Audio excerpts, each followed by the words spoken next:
Bismillahirrahmanirrahim. Assalamualaikum warahmatullahi wabarakatuh. Alhamdulillahirabbil alamin, hamdan katsiran thayyiban mubarakan fihi kama yuhibbu rabbuna wa yarda, amma ba'd.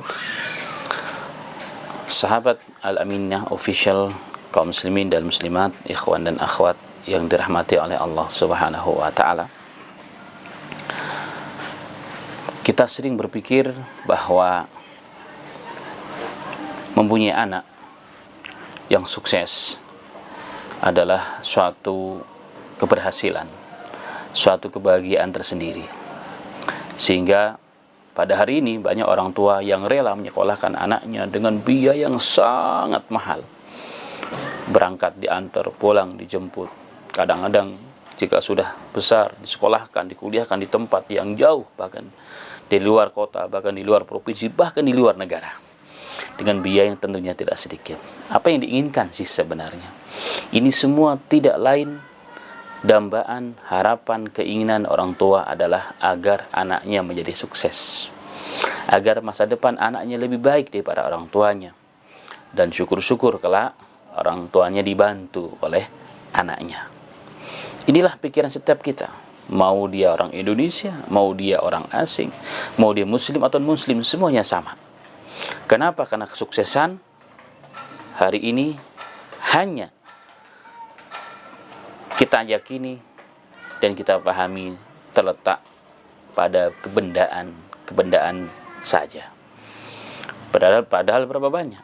Justru orang semakin tinggi belajarnya, semakin jauh kuliahnya, semakin bagus jabatannya, kemudian penghasilannya pun semakin besar, tetapi justru semakin rusak akhlaknya, semakin jauh daripada agamanya, dan tidak sedikit orang yang mati sengsara. Karena mindset kita pada hari ini bahagia jika punya uang banyak, sukses jika anaknya bergelar sarjana, dianggap orang yang berhasil jika setelah kuliah mendapat jabatan yang baik di perusahaan atau menjadi PNS di suatu instansi pemerintahan. Ma'asyiral muslimin, tetapi ketika itu semua dicapai oleh anak-anak kita, adakah kebahagiaan itu kita dapatkan? Adakah terangan jiwa yang kita harapkan selama ini dengan rela mengorbankan yang kita punya demi anak kita menjadi orang sukses kita raih? Ternyata tidak. Kenapa? Karena sesungguhnya kebahagiaan Allah berikan kepada orang yang berpegang teguh dengan agama dan syariat Allah Subhanahu wa taala. Karena itulah jangan ragu untuk mentarbiyah anak kita dan menitipkan jika kita tidak mampu anak-anak kita di lembaga-lembaga pendidikan Islam, di boarding school, di pondok-pondok pesantren yang memang dibuat dan dibentuk lembaga dan pondok tersebut untuk mentarbiyah anak-anak kita, untuk mentarbiyah generasi muda kita. Kenapa harus di pondok pesantren? Kenapa harus di lembaga-lembaga Islam? Sebab yang pertama dan utama, karena sesungguhnya manusia itu, siapapun dia, lagi perempuan, kaya miskin, orang kota, orang kampung, mau pejabat, ayah jelata, semua perlu dengan agama. Kita hari ini perlu dengan agama saat kita mau nikah, saat kita mau meninggal dunia. Lewat dari itu seakan-akan agama tidak perlu lagi. Padahal ma'asyiral muslimin wal muslimat, ikhwan dan akhwat yang dirahmati oleh Allah Subhanahu wa taala, agama adalah perkara yang kita perlukan, bahkan sesungguhnya dia lebih utama, lebih penting dari sandang, makan dan papan sesungguhnya. Kalau sampai kita tidak punya agama dalam hidup ini, tidak punya pegangan dan sandaran dalam hidup ini sampai mati kita, maka mati bukanlah penyelesaian dari masalah-masalah yang ada. Justru itu awal pintu gerbang masalah yang kita hadapi. Masalah yang kita hadapi. Dan hari ini ma'asyiral muslimin, pelajaran agama itu didapat dengan baik di pondok-pondok pesantren.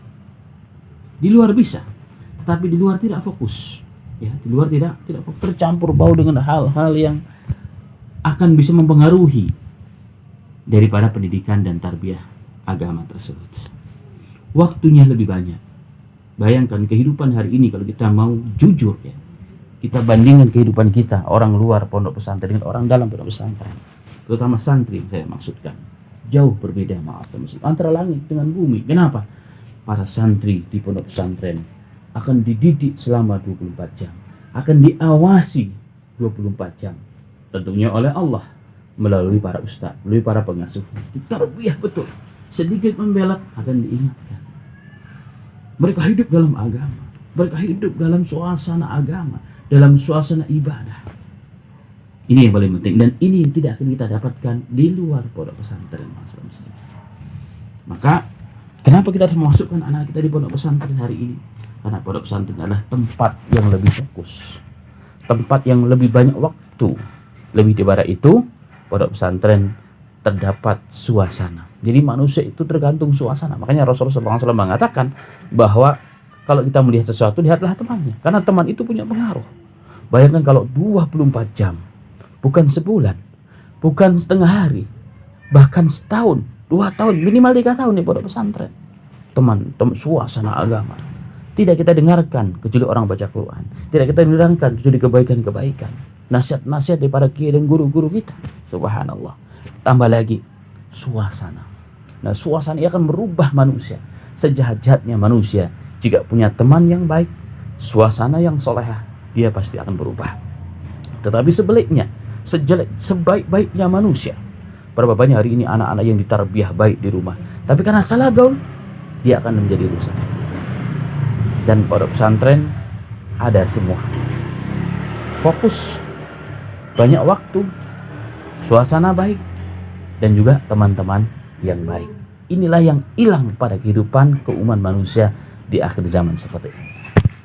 Karena itu, maka jangan ragu siapa yang ingin menginvestasikan anaknya, investasi yang abadi kelak, bukan hanya di dunia bahagia, tapi di akhirat, yang akan mengangkat derajat kita nanti di surganya Allah Ta'ala, yang akan memakaikan mahkota di kepala kita, memakai baju kebesaran pada diri kita nanti pada hari kiamat ketika kita berjumpa dengan Rabb. Maka jangan ragu, titipkan, masukkan anak-anak kita di lembaga-lembaga pendidikan agama. Insya Allah dengan niat yang baik, dengan peraturan yang Anda tunaikan dan kewajiban yang Anda harus tunaikan dengan cara yang baik, maka insya Allah Anda akan mendapatkan anak Anda berubah, dan anak Anda akan menjadi penerus Anda, menjadi orang yang baik dan orang yang soleh, minimal untuk diri sendiri dan keluarganya. Syukur-syukur dia akan bisa membawa umat di belakangnya, di belakang punggungnya, membawa umat ke dalam jalan yang benar, membawa umat ke dalam pintu surganya Allah Subhanahu wa Ta'ala. Dan terakhir, Allah telah berjanji bahwa ketika Allah menurunkan Al-Quran, menurunkan agama, bukan untuk membuat umat ini susah. Ketika Allah mengajarkan agama, memberikan kesempatan kepada seseorang untuk belajar agama, bukan untuk menghinakan dia. Justru sebaliknya, Allah akan memuliakan dia.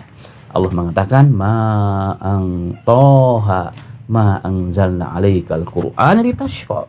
Toha, hanya Allah sajalah yang tahu apa maksud pada Toha tersebut. Allah mengatakan, ma'anzalna alaikal Qur'ana litashqa. Tidaklah kami turunkan Al-Quran, agama, sunnah ini untuk membuat engkau sengsara wahai manusia. Berarti sebaliknya. Dan Allah mengatakan, ma yuridillahu bi khairan yufaqihu fiddin. Barang siapa yang diinginkan kebaikan oleh Allah, maka dia akan diberikan kesempatan oleh Allah, dimudahkan oleh Allah, diberikan jalannya untuk tafakuh belajar agama. Saya dan antum mungkin sudah lewat waktunya, tetapi anak-anak kita jangan sampai mereka melewatkan kesempatan yang baik ini. Yang penting kita siapkan mereka. Nanti mau jadi apakah, itu urusan takdir Allah Subhanahu wa Ta'ala. Dan kita akan mendapatkan hasilnya kalau di akhiratnya. Allah berbeda selalunya orang yang menginfakkan hartanya untuk anak kita belajar agama dengan orang yang tidak akan pernah sama. La yastawiyani, keduanya tidak akan pernah sama di sisi Allah Subhanahu wa Ta'ala. Semoga nasihat singkat ini bermanfaat, khusus bagi saya pribadi, sebagai orang tua, sebagai guru, dan juga bagi kita semuanya insyaallah ta'ala. Dan sekali lagi, semangat, jangan ragu, titipan anak-anak kita di lembaga-lembaga Islam, di pondok-pondok pesantren yang sesuai dengan aturan Islam yang sebenarnya. Demikian, assalamualaikum warahmatullahi wabarakatuh.